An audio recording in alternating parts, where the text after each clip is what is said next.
I like working in many different media, partly because it means that when I come to film, I'm approaching film from collage, or if I come to sculpture, I'm approaching it from film. There are two materials I use all the time, and they are paper and glass.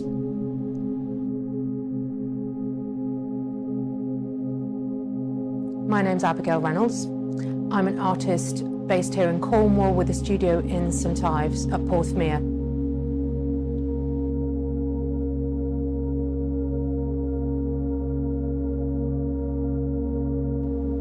My invitation to show across Newlyn and the Exchange galleries, I felt like this was an opportunity really to bring all of my work together.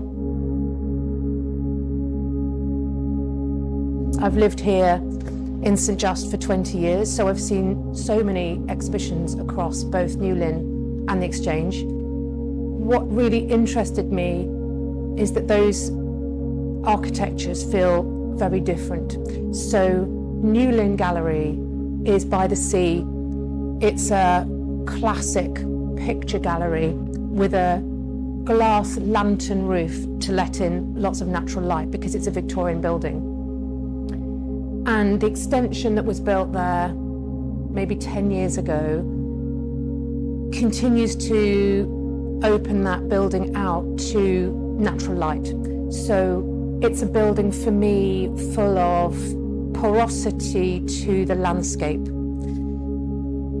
Whereas the Exchange, a previous telephone exchange, feels subterranean, even though it's not. When you're in the galleries, you feel quite far from the sea, you feel quite far from natural light and the movement of the air and the seasons. So I wanted to make a show that really worked with the yin and yang of those two spaces. So at Newlyn, I will be showing work in glass, predominantly in glass and with paper, and really installing across that gallery to make the most of all the points where the natural light floods into the gallery. And at the Exchange, it's a place where I can think about the relationship of Penwith, where we are, with what is below our feet, what is underground. So the show at the Exchange is a chance for us to think about our extractive relationships to the land. And at Newlyn, I mostly explore our relationship with the coast through the history of making glass using seaweed. I've created a triptych that I've called Jaya, and it thinks about our relationship with the coast in two ways. Firstly, all of the glass that you see in Jaya is glass that I've made myself using only beach sand and seaweed. So when you look through the glass towards the sea, you're looking at the beach through itself. It's an old gallery, so it would have been lit by natural light. So it has a lantern in the ceiling, which is usually closed. So for this exhibition, I've asked for that lantern to be opened. I don't remember when I last saw it opened, to let that natural light flood into the space where I'll be showing works in glass and works on paper. I like to think about what's hidden in plain sight. So the fact that when you're in Penwith, where I live and where we are, and where the gallery is, there are more paths below the ground than there are above it. And that's really an incredible kind of inversion when you think about that. So in the Exchange gallery, I'm taking the opportunity to dive below the ground and think about the many stories that are embedded in the landscape. So Book of Holes is a film work with a very heavy soundtrack, dance music. And that dance music is composed only of samples recorded in a quarry near Redruth. In Penwith, you have this ritual landscape from the Bronze Age, And somehow for me this connected to these holes, which feel really ritualistic because there are so many of them. And also I found that the holes all make different noises when you tap them, because they're at different angles and they're at different depths. So they're already, as well as being made by percussive drills, there's something very percussive about this wall of holes. And that was the genesis for me thinking about recording those sounds and recording them into dance tracks, so those percussive holes become in themselves this beat. And because for me dance music is a way to hold a body of people together inside a beat, I was interested to see if I could use that same technique, that same beat, to hold ideas together. And another really essential element of my work is that I often think about lenses. I think about photographic lenses, and that is how the series that I have at Newlyn called The Universal Now, that's how that works.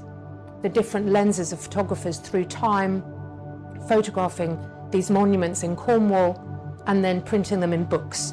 So books for me are a place of wild ideas and time travel, but they're also for me a place where I feel incredibly at home.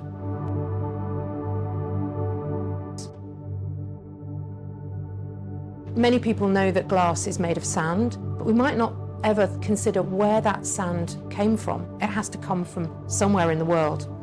And so in making glass from a single beach, using the sand from a beach, that glass suddenly has an address, it has a site, and it's very specific.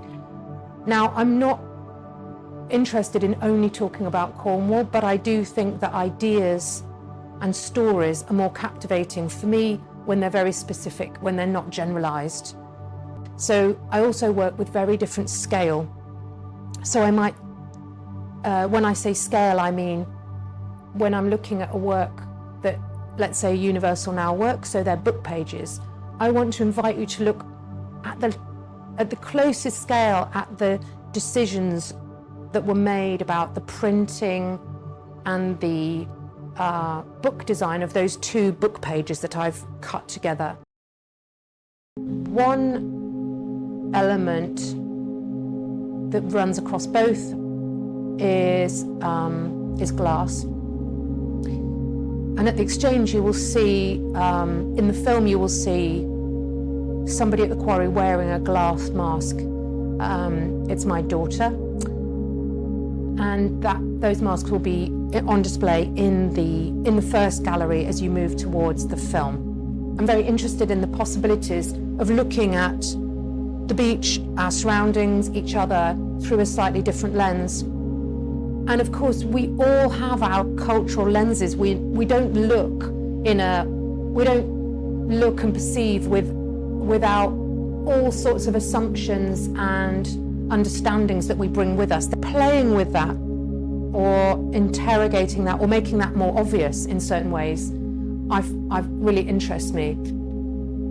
I think Cornwall is a place that's been photographed, that is photographed so much, and it interests me that there are very accepted or normal ways of looking at Cornwall through a lens, but perhaps that's only one, fleeting kind of look, the sort of tourist look, and I'm really interested in finding other ways of looking that are perhaps more complicated and perhaps more embedded. Thinking about the masks as a different kind of lens very much connects to an existing work that I will be showing at Newlyn Gallery, which is a very large piece in glass and steel. It's called When Words Are Forgotten. I was invited by BMW to propose a journey, and the journey that I proposed and then actually made with their support was to visit lost libraries along the Silk Road. And returning from that, I started to think about how the way I look at the world is really inflected by what I've read and what I understand. And so When Words Are Forgotten is imagining a library of books where all the books have been lost, but the flavour of that book and the way it tints my imagination remains. It's really unusual to have sight of the sea from a gallery exhibition space, because normally exhibition spaces want to control the natural light and shut it down. So by opening out that studio as a gallery, I can bring an array of glass, 3 colours of glass, all of which have been made with sand from different beaches. I can bring it so that you can look through it like a stained glass window. It has many voids in it, in that I don't want to shut out the view from the window. I want to bring that view through the window into dialogue. So Jaya is when oceanic currents swirl as they move down the coast of the land. The inshore currents around Land's End and around Penwith and out to the Isles of Scilly are incredibly complex. And I'm using that sense of flow and connection in the design and how these glass pieces move across the window. So for me, there are 3 sites, really. There's Newlyn Gallery, there's the Exchange Gallery, and there's the Monograph, which is called Walking A Cappella. It's got the same title as the exhibition. And Walking A Cappella isn't real, it's a made-up term, but I'm thinking about walking as this very ordinary activity that relates to the landscape, and a cappella is when you sing unaccompanied. So for the Monograph Walking A Cappella, I'm calling it a monograph because it encompasses a range of work beyond what I can show in the galleries. It's a very unusual book. It doesn't look like many books, and the reason for that is because I've taken books from my collection that I've amassed over years, and I've stripped out of those books photographic plates that I could use in the Universal Now. I wanted the flow of images of my work in the book to feel like the way I flow images together in my films or in my collage works, so that they formally relate. And by that I mean that when you move from one image to another, to the next, there is a relationship between those 2 works that just feels good. So my studio life is really varied. When I come into the studio, I might be working on a film edit, I might be copper foiling glass, I might be writing captions for the book. Because I work in so many different media, it's incredibly varied. There are some works that I make that take years. So the Book of Holes, for example, is work I wanted to make in 2015, but I didn't get around to filming in that quarry until 2023, and I'm still editing it here in 2025 because it's a complex work and it needs a lot of space and time. And what I really enjoy is having these very long works. So I've been working with libraries for years, for a really long time, in slightly different ways, but I have these long scale works that I set up and I have to pause and come back to. And for example, the Universal Now is a series I began in 2004, and I still make them, but I pretty much only make them at Christmas, because for me, they're like eating chocolates. I love making them. And so I do them as an absolute indulgence. I don't make them very often. So that's a very long series. And other works happen very quickly. Sometimes people ask me how long it takes to make a Universal Now work, and the answer is long and short, because I'm collecting books that I might be able to use all the time. And when I find 2 photographs that might talk to each other, it might be that that cut pattern comes to me really quickly, or it might be that it doesn't, and I come back to it multiple times until I find something that satisfies me. So for me, it's just an ongoing kind of quest. The studio is like a place where I'm constantly searching around the edges of what I can do, but coming back to doubling, mirroring, distortions, coming back to the things that are familiar and making them strange by the way that I treat them.